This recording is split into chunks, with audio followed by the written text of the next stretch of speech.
Welcome to Big Blend Radio Success Express Show, where we talk about business, leadership, and career development.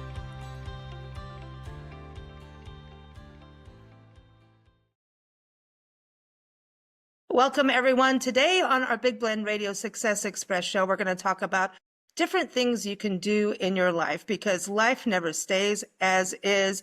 And you may have a really good plan, but life will just change it up for you. So very excited to have Jason Ball back on the show. Him and his husband, Troy, own and run Old Ranch Inn in Palm Springs. So go check out oldranchin.com.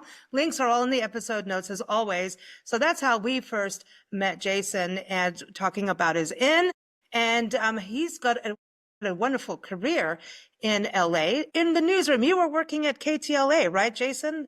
For a while, like a long time. Yes, I was the news director at KTLA for 12 years, but you talking about changes in careers. I went to college, I was an architecture major, and that did not work out so well for me. And so I switched to broadcast journalism, and then had a 30-year career in broadcast journalism. And then my husband and I, like, as you said, left LA for Palm Springs and bought a small hotel, and we've been running that for the last 4 years. And now I've got a couple of new things going on. So I love this because you're doing the hotel, Palm Springs is renowned for its architecture and its modernism. And, so in a way you got your architecture going on. So what you did in earlier years, it's kind of come full circle. Did you expect that? I did not expect that, but it is cool. And Palm Springs is unique that it has so many different styles of architecture. There's the traditional Spanish or Mission and that sort of thing, which was first. And then in the mid-century and then mid-20th century, they came along with this whole new style of architecture that's very unique to Palm Springs. And we actually get to live in a Herbert Burns condo, which is amazing because he wasn't an architect, but he was a great designer and did a lot of amazing work in Palm Springs. Is he the one that has it's like a long house out in the desert somewhere? Oh gosh, I wish, because there's that whole event that happens. Oh boy, I just scratched that. When you said the bungalow, I just had this vision, and people get to go in this house once a year on the tour, this big event that you guys have every year. I think you're talking about the Albert Frey House too. It's up on the mountain overlooking the city. Yeah. It's part of the modernism tour, and it's open. It's actually owned by the art museum now, and it's amazing. And it has a rock in the middle of a big, huge boulder in the middle of the living room that he built the house around. Oh, that's cool. That is really cool too. Albert Frey House too. Do you think a lot of movies are made in Palm Springs just because of the architecture and the different styles? I actually think so. And it can be many different places, like Elliot Gould's house in Ocean's 11. I think it was supposed to be in Vegas, but it was actually in Palm Springs. Wow. I think it was Sinatra's house. But yeah, so it definitely stands in for lots of other places. But then there have been a couple of recent movies set and shot in Palm Springs, so that's fun. So does Palm Springs kind of watch its development, that it doesn't lose its integrity of who it is as a... Yes, there are actually 9 cities here in the valley, and some of them are more cautious than others, and I think that's important. But we do still have to have growth, and the affordable housing is one of the biggest challenges that we have right now. But we do manage growth. There's not a lot of high rises. I think there's only one building in the whole city that's over 2 stories high. So that keeps with that kind of open sky. And we're also a low light city. We don't have a lot of street lights, so you can see the stars when you're walking down at night. So which is really That's cool. So how do you we're going to get into your new projects, but how do you like running an inn? I mean, for 4 years, and what was it that you said, okay, hey, we've got, corporate careers, like you're doing KTLA. Oh, and I miss Sam. I thought that was so sad when he passed. I was like, because he was the most jolly person, no matter what was going on, jolly. Like he was just, I don't know, that word just comes to me whenever I think of him, I think that's a great word to describe Sam. Sam Rubin was the entertainment reporter for the KTLA Morning News for almost since the beginning. The show started in 91, and he wasn't there until like September, so he came a few months after, but he was definitely a part of not just KTLA, but the LA morning scene. He died a little over a year ago, and it was very sudden and as you said, very sad, and everyone misses him. I on occasion think Sam was always a good resource to go to and ask a question or bounce something off of, and he was always gracious with his time too. So it was amazing, and I still think I'm like, oh, I need to call Sam on that, but unfortunately, that's not an Yeah, option. But it's he sad. definitely. I started watching KTLA when we lived in Mexico. Oh, really? That's like how you do that, right? Well, because yeah, and that's how I got to know him. And then obviously when we lived in Southern California, there's KTLA, and we lived in San Diego, so that was kind of a, you got your San Diego, but as when I saw, wait a minute, KTLA had a little bit of a different edge. I'm sorry, I'm not knocking San Diego. I love San Diego, but I'm just saying there was a different, I don't know, just a different vibe. But you guys had some crazy things that you got to cover too. I Oh mean, my gosh, the even stories. O.J. Simpson, come on. I didn't come to LA till after OJ, but there were definitely plenty of crazy stories and that sort of thing. But at the end of 2020, my husband had an opportunity to retire early, and Mm, then the pandemic kind of did me in, so I was ready to do something else too. We'd always planned to buy like have hotels as our retirement career, but we thought we would do it 10 or 15 years later than we did. But I'm glad we did it. It's been a great entrepreneurship is very different for me. And so it's interesting to own and operate a small business, and the challenges are amazing. I don't think people realize how much work running a small business is and how much of a dedication it really is. And it's mm, all on you. I had to fix the toilet the other day. So it's, and you're doing HR, you're doing payroll, you do whatever has to be done, which is fascinating. And I do love, meeting the guests. And it's only 8 rooms, and we took over right after the people started getting vaccinated from COVID. So it was kind of the first time people had been out of the house for a year. uh, That was pretty amazing for people to come out, and it's small, and all the common areas are outdoors, so people felt safe. So yeah. it's been really, really, really rewarding and fun. We love it. We travel full time, and during COVID, it was like, oopsie, because we do so much tourism work. And so we pet sit as we travel, but we stay at predominantly at inns or motels or bed and breakfast a lot because they're independent. We have so many innkeeper friends. I think we went to over 30 inns during the pandemic and did That's a great. whole I love that. feature. And then our friends, one couples, we run a podcast for Asheville, Adventures in Asheville show. Asheville, North Carolina, and they have a bed and breakfast. We got there super late. We had no clue where we were. And they're like, no, come in. And they brew their own beer. And we're like, oh, well, this is pretty good. And then our relationship developed over time. And then they're like, well, I know you pet sit as you travel. And it is cool. It's not a money making thing at all, but it is a cool thing. How do you feel about in sitting? And we looked at them like, it's my mom and I, and they're like, come on, challenge, game on. And, then, we'll do something in your business, which now they podcast with us. But I was like, all right, we'll do it. They really needed a break because it's just the two of them running this, Victorian mansion. You can do this and take care of the dogs. Okay, sure. My goodness, I was turning room. I did everything, all the rooms, and Nancy, my mom, did the kitchen, the cooking. We had to have things out all at the same time, and people were changing what they wanted to eat all at the last minute. And I had to keep closing the doors off so no one could hear her in the kitchen because it was getting really colorful. But we were so stupid. We did it again, and we've done it 3 times now. It And is a stay. cool way to see the country. We actually had a guest a couple of years ago, and that was their career. Wow. Well, there are people who do that. They are in-sitters. We just did it because they needed someone to do it. And, we learned so much, and it was great for us because we're in the tourism industry to hear it from the actual travelers in a different way. And I looked at things completely different on editorials and it just changed. But boy, we had like one honeymoon couple, and talk about anxiety. I'm like, I'm taking the bottle of wine up to their room going, I'm going to drink this. I am so scared. Like nothing can go wrong. So there's an anxiety and the timing. So going from the news industry, you're always chasing the story. You're always having to be on it. There is not that much sleep in the media industry. There's not.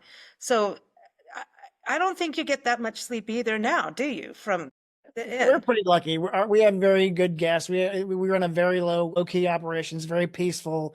It's all about coming and relaxing, and that so Mm, it's and most people are great. But yes, you definitely want your guests to have a great experience, and yeah. we try to anticipate all of their needs with anything that they Mhm. might need, and that's a lot of our reviews say that like everything is thought of, and so we try to really anticipate everything that they might need. But like things happen occasionally.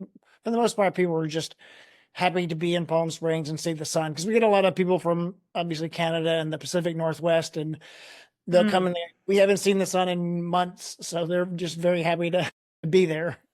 I know that's for us. We love back east and the Midwest and everything, but as soon as you cross over into the Southwest, the sky, even the Midwest, like Oklahoma or something, the sky opens up and we're like the big blue sky. Even if it's cloudy, it's just like this giant sky. But let's talk a little bit about now you're not leaving the news thing. Now you're covering what's going on in Palm Springs.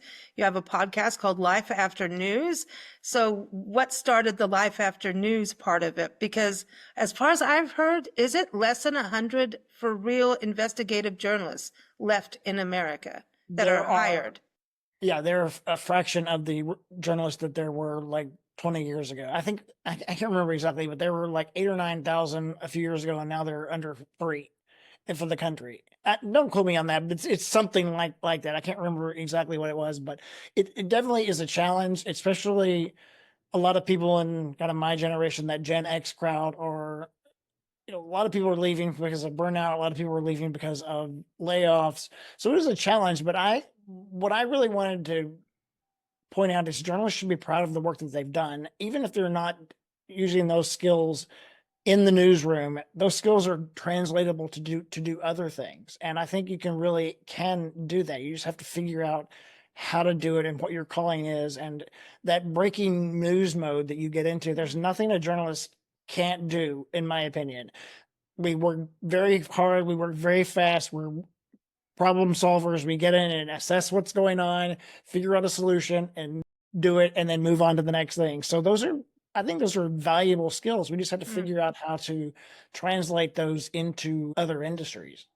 Well, and I think I see so many on Substack, and that's kind of been a help, and a lot going into writing and still doing it, but on their own, which sometimes maybe being independent is a cleaner way. I don't know, Yeah. you know. Oh, I think that's definitely the trend, and we'll see how that continues to develop. But I have a friend who is a reporter, and she used to do this feature segment, kind of deals and hacks, and sort of, it was kind of a mommy segment, but it was like how to get this item for cheaper, and she has literally turned that into an Instagram business. She's got 1.3 million Instagram followers, and Wow. our whole audience overall is like 2 million people, and she's really turned it into this one thing that was a TV segment in the early 2000s, and now it's been reconfigured and retranslated into the new social media age. And her daughter, her like teenage daughter, told her to do it.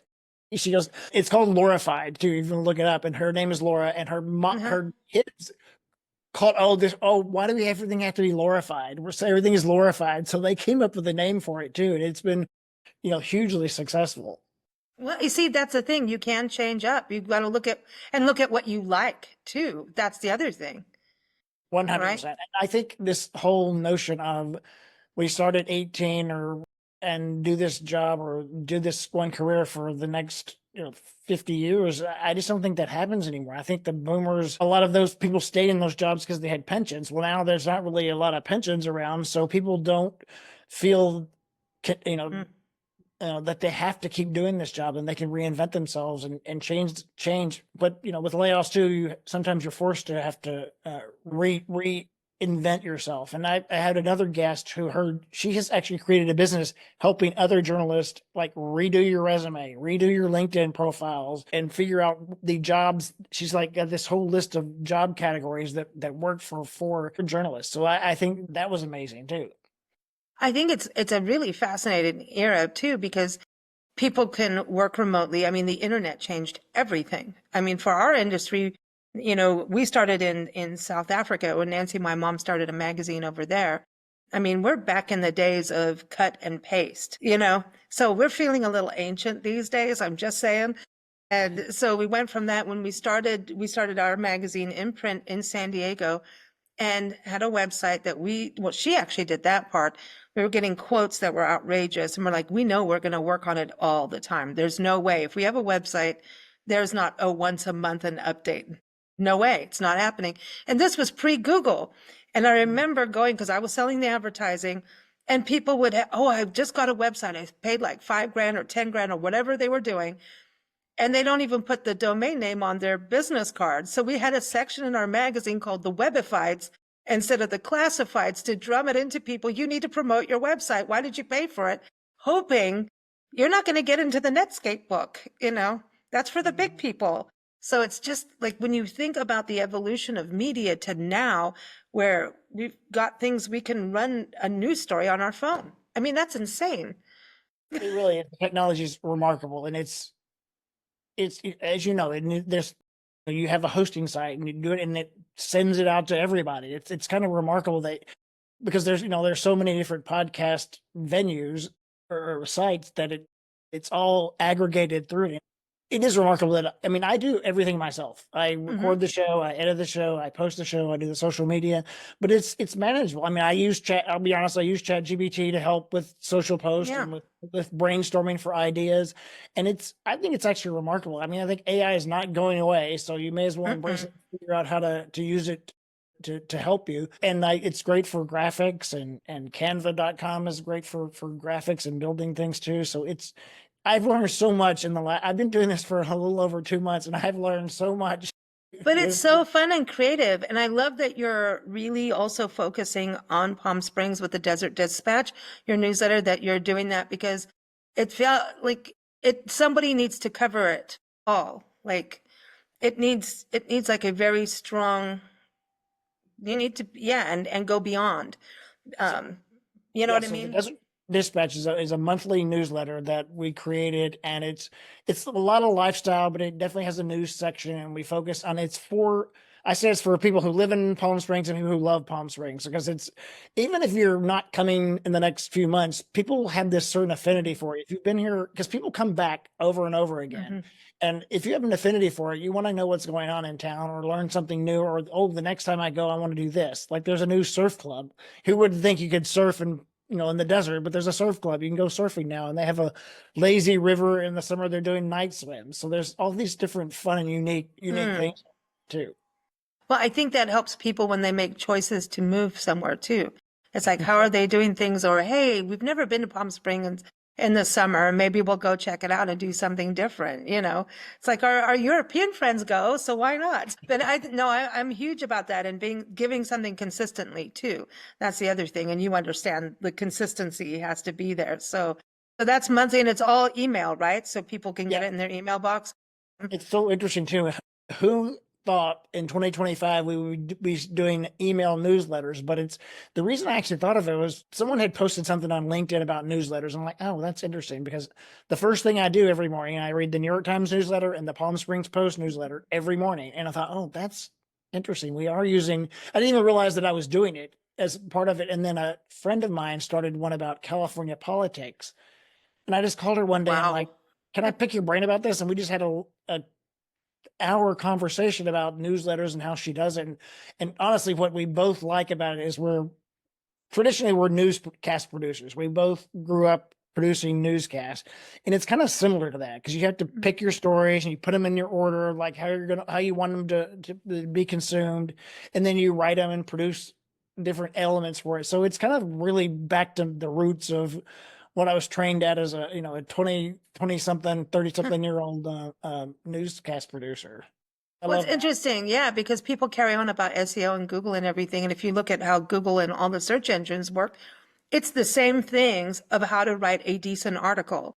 It's the same. This is how people read. And so they're actually going by that, no matter how you look at it. It's this interesting balance. But the newsletter thing, it got to a point where newsletters are out. We don't need newsletters. Everything's social media. And Nancy, my mom's like, oh, no, no, no.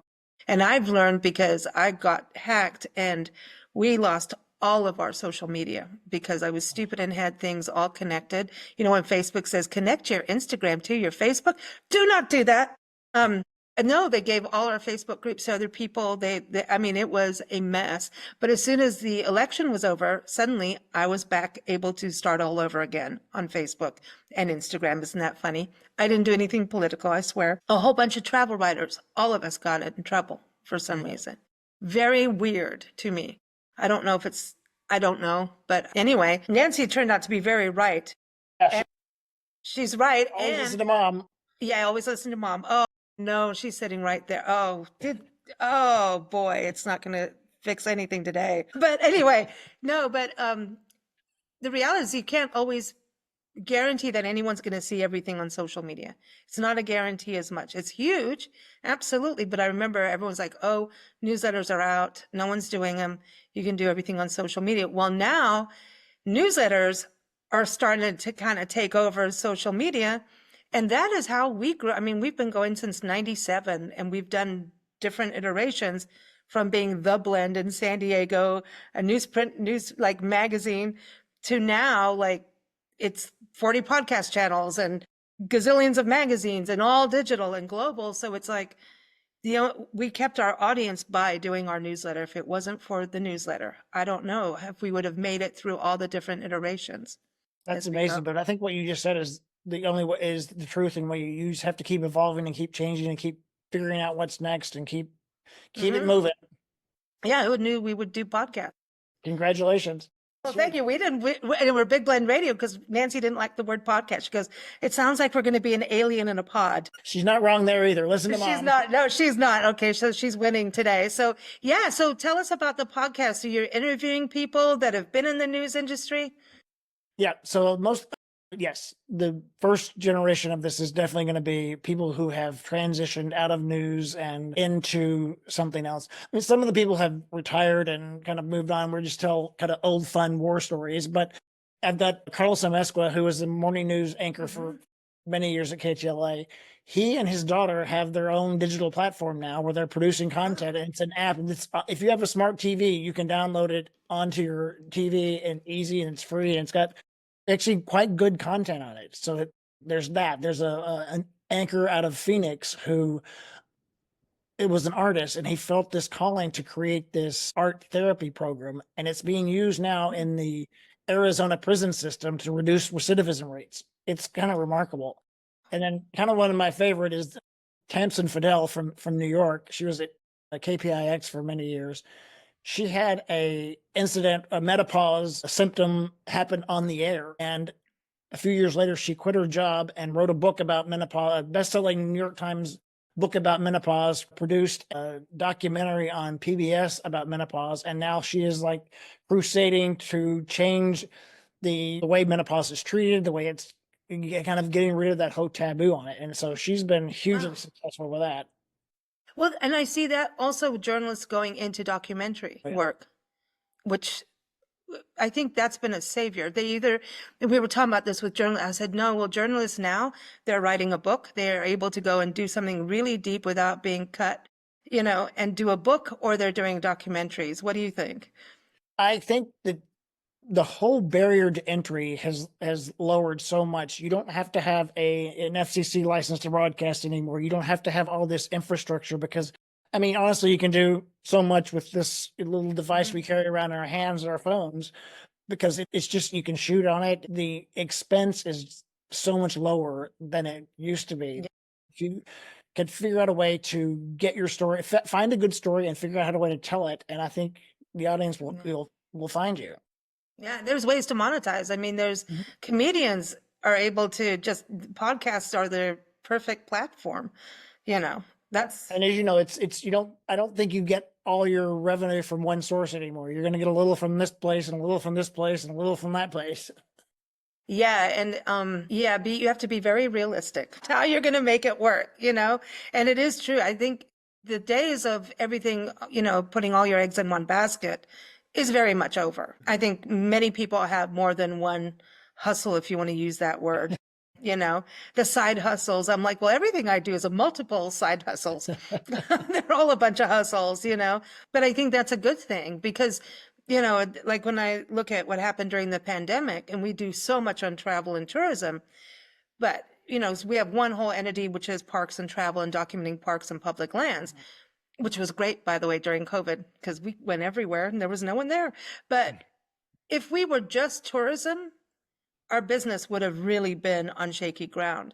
And we were able to still, stay in and do what we were doing in just different ways with clients. They changed. And, so we were able to survive and keep going, which was pretty amazing. Where a lot of tourism just like we're shut down. We don't have guests, we don't have people. And that's a scary place to be for a business. But we were able to move in a different way because of, be nimble. And I always say, for people who still have their main hustle, start out a side hustle because you'll learn something from it and you'll learn what you want to do, or you may not want to do that anymore, but just don't let your side hustle impact your main hustle while you still have it. Yes, exactly. Yeah, you have to well, goes back to what you were talking about, how a journalist brain, it's, we always talk about it, the in and the out. Like once you're out in the field doing all this stuff, to come back in and do it, it's very difficult to change your brain over. But journalists have that brain where they're able to switch and move on, right? That's any tips for people to work towards that brain power, because we all have brain power. It's just learning how to use it. I think it's very easy for us to get singularly focused on something. And I think that's important. You need to concentrate and be singularly focused on it, but you need to be able to, something happens, you need to be able to go, okay, I'm done with that now. I'm going to go do this now. And it's hard to kind of to make that pivot, but you just have to do it over and over again. I think in the news, when there's breaking news, you're forced to learn that skill, because even, if you're a newscast producer, there's breaking news and everything you've been working on all day is out the door, is what it is.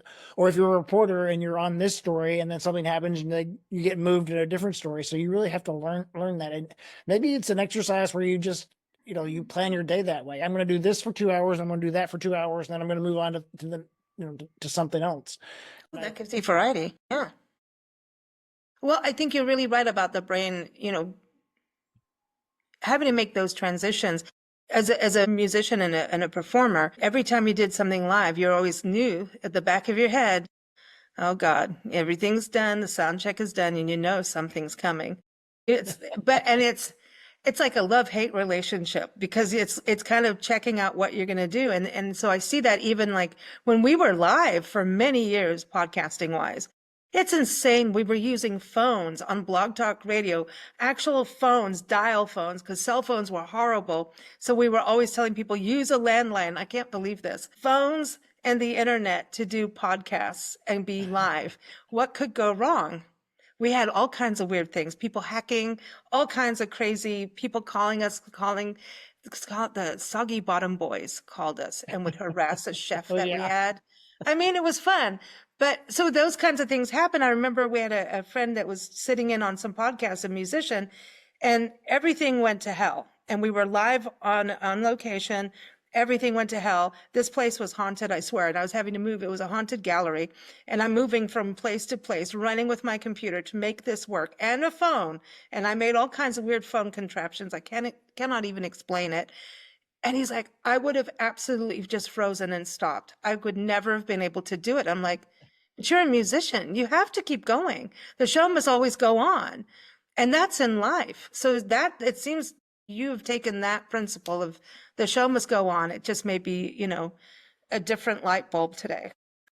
Absolutely, whatever it is. But that adrenaline rush is fun and exciting too. And there's no such thing as perfection. Yeah. So you don't think anything is going to be perfect. You ride that wave of whatever's happening. That's kind of the fun part of doing live, isn't it? I miss it. And then there's days when I'm like, oh, because Blog Talk would go down. And that's why we're not there anymore. It was our 17th or 16th anniversary show. And we had a series of shows and we were live and we had people coming on from around the world and not doing the phones anymore.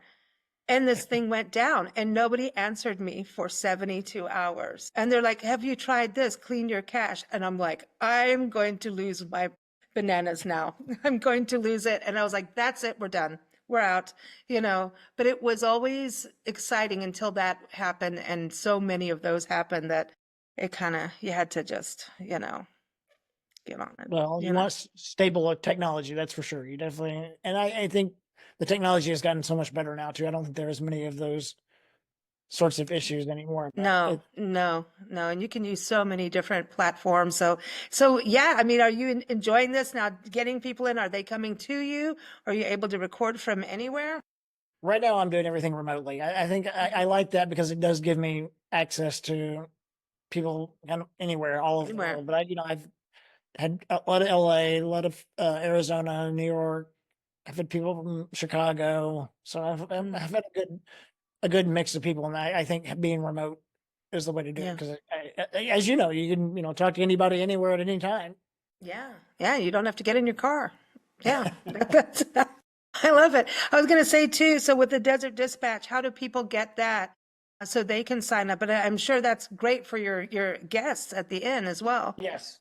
So the best thing is probably follow me on Instagram at Mr. Jason Ball or at Desert Dispatch PS, like Palm Springs, for those Okay. two. And then there's a link in there that you can subscribe to that. And the podcast is lifeafternews.com. Cool. Cool. So when does the podcast come out? Podcasts come out every Tuesday, and the Desert Dispatch usually comes out the week prior to the month. So I'm publishing the August issue next week, early next week. So you are old school. You're not coming in saying, I get newsletters from someone. It's like the 29th of June, and they're like, here's your June newsletter. I'm like, what? No. So you're always ahead. So that's some of those really good old school good rules to keep, you know. Keeps and then once in a blue moon you'll touch over on the other side because you have to. You know what I mean? Things will happen and then it's like, Of course. so what? So what? That's good. That's good. So what's next? What's coming up for Palm Springs in the summer? You're in the dog days of summer. Isn't this a most cost-effective time for people to come out if they've never been? Absolutely. The rates are, you got great summer rates, and we never have resort fees, but some of the other places are dropping their resort fees in the summer. So it is a great time to stop in. My June issue of Desert Dispatch was called Road Tripping because we get a lot of, in the summer, we get people coming from the coast going inland or vice versa, and they'll stay with us for a couple of days. So that's always nice to come do a little sampler. And then we have lots of other things, like you can go up the aerial tramway up to the top of Oh, the cool. mountain where it's 25 degrees cooler up there. It's like an alpine forest. And in the winter, they actually have snow up there all winter. So there are lots of things going on. There's this new summer. It's kind of like a mini Coachella, but it's DJs, and they do it at the big pools at the resorts. It's called Splash House. So that's kind of fun. So there are always events going on in the desert too. And it's the August edition is called Thriving in the Desert. So we're doing That's cool. issues, things about, how you can deal with it, and not just deal with it, but kind of lean into the heat and appreciate it for what it is. Dig it. I like it. I never used a hair dryer ever in the desert. I would just walk outside and go, look, here, it's done. It's awesome.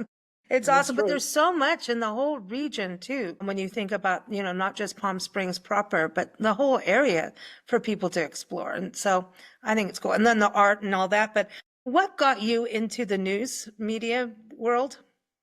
That's an interesting question because, like I said, I was an architecture major, and after I decided that was not for me, I kind of messed around a little bit, and I took a TV class, and I really felt like, wow, these are my people. And then when I did an internship at a TV station in Memphis, Tennessee, Oh, I was definitely hooked. Then I was like, these are amazing. What they do every day is remarkable. This whole team, it's a very collaborative, uh, uh, very collaborative, and you work together all day to create this newscast. And on a good day, you actually get to help people. So mhm. that was very exciting to me. It was creative in a way, but it was collaborative in another way too. And I was addicted to the first day I walked in. That's cool. Yeah, and it's an energy again. It is. Did you drink a lot of coffee? Oh yeah, for sure. Yeah. Yeah, that's a habit. That's a habit. We all Because live on the coffee. shift could be, I worked, sometimes I work the 3 a.m. shift, and sometimes I work the 3 p.m. shift. So Mm, it's, as I always said, it's not a job, it's a lifestyle. And the biggest challenge with it too is your significant other has to understand that as well too. So that's always a challenge. And then on the other side of that is I had an anchor. She said that there can only be one news talent per relationship. So it's not good to date or marry another person that's in the exact same job as you, I think. So, Well, when I had the band, I learned not to date the bass player. Don't do that. We thought and there was like these weird control things that would go throughout the band. Like if this was a couple, then it was like watching Survivor or something. It was just, and then that really, we should have just called our band that. But it was just, but that, I think this is fantastic that you're off doing this and then interviewing people that have been in that world, because I think there's a lot to learn. And I really want to say this too, that I think we have a huge portion of our country that has put down journalists for so long, and journalists and scientists. And I get a little like, I'm trying to be calm. And it's it's especially sad because investigative. or work very hard to do their jobs and work very hard to make sure they get it right. We don't always get it right. People Yeah. make mistakes, and science, and talking about science too. Science evolves. We've learned a lot in the last Oh 500 my years gosh. about science, but it's people who still want to work hard and tell the truth. They're the watchdogs. I look at it as, because I actually wanted to do a war. I wanted to be a war photojournalist. Grew up in Africa, saw things, all of that. So, and then Nancy had the magazine and she needed people, and to go to college to do journalism, I'd have to do half of it in Afrikaans. And I was like, oh, I can't, I barely got through high school speaking Dutch. But anyway, I That's look cool. at it That's interesting. as a form of military in a way. They're investigators. They are like our police force. Journalists should be commended for their work, not be put down. And I think what you're doing, what I like about it, is that it's giving journalists their own voice, where they can be who they are and why and how. And maybe some of the people that are just trashing journalists will understand where journalists come from. It's like Dan Rather, what happened to Dan Rather. I just watched that, documentary on him, because it was like, there's more to this. When all that went down, I knew there was more to that story for Dan Rather. And I feel like he was like just incredible what he did. Yes, 100. Still is speaking out there and is speaking the truth. And Yeah. thank you for saying that. I really do appreciate that because Yeah. it really is true. I want journalists to be proud of the work they do, and I want people to understand who journalists are and their real stories and their kind of their backstory and their life story. And I think you're right. And hopefully it will help people realize that Hmm. for the most part, everybody, we're just trying to do a good job and take care of our families and our lives. Yeah. Yeah. We have more in common than we have that are not in common. Yeah. And support journalists. And, if they're on Substack, support them. Go Support do local that. journalists too. Like we have this Exactly. local, the Palm Springs Post, and it's like a Hmm. 2-person operation, but they're out there, they're going to all the city council meetings and all the things, and those are things that are really important.